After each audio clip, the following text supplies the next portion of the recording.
Back in the 80s, effects like that and this, which I thought was quite cool, were very clever. There was something new. Jaws in 3D was great. I watched it when I was little. I'm sure some of you did too. It was the introduction to 3D for most of us. It also paved the way for all of us to wear the glasses more and more, with films like Amityville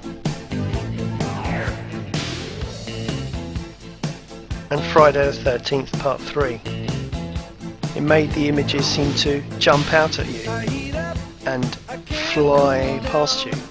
The filmmakers tried new techniques to get things to fly past you and to get things to jump out at you.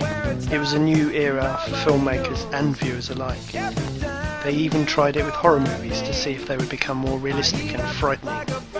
Then came Terminator 2 3D, which was James Cameron's first venture into 3D. This was closely followed by Spy Kids in 3D, something that Robert Rodriguez had not tried before.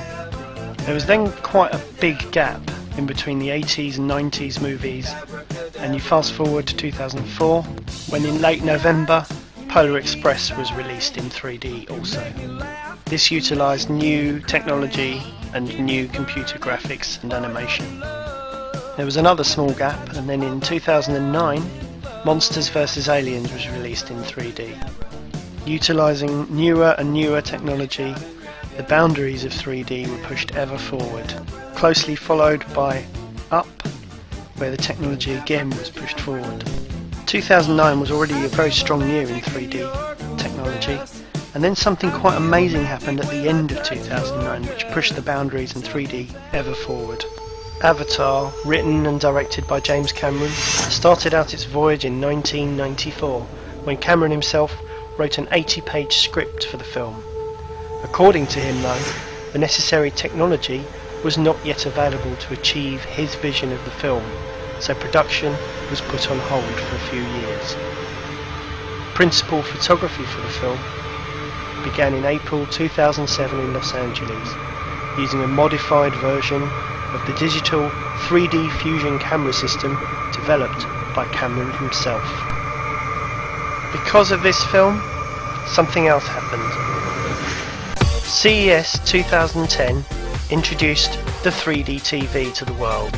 On display were some fantastic 3D TVs from Samsung, Panasonic, Sony and LG. Most of the demos at CES had quite a queue to experience them, and people were talking about 3D all over the place. 3D Blu-ray players were also on display and being used to provide the 3D content to the 3D TVs.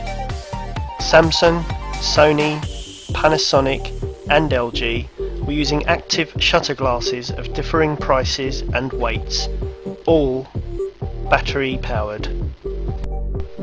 Although most of the technology shown was full 3D HD content, they did also display and demo 2D DVDs which used upscale technology within the screens to show a 3D conversion.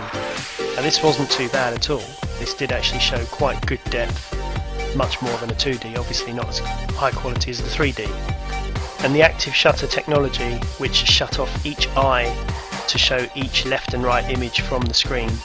The glasses overall were quite light and did fit over existing glasses that people wore. Also showcased was the use of live 3D sporting broadcasts, similar to Sky's HD 3D technologies just introduced, as well as 3D gaming. So that's my summary of 3D from the 80s to now. What's going to hold for the future? Well, let's wait and see. But for more information, please check out my website 3dtvreviewsblog.com, and please subscribe to my channel.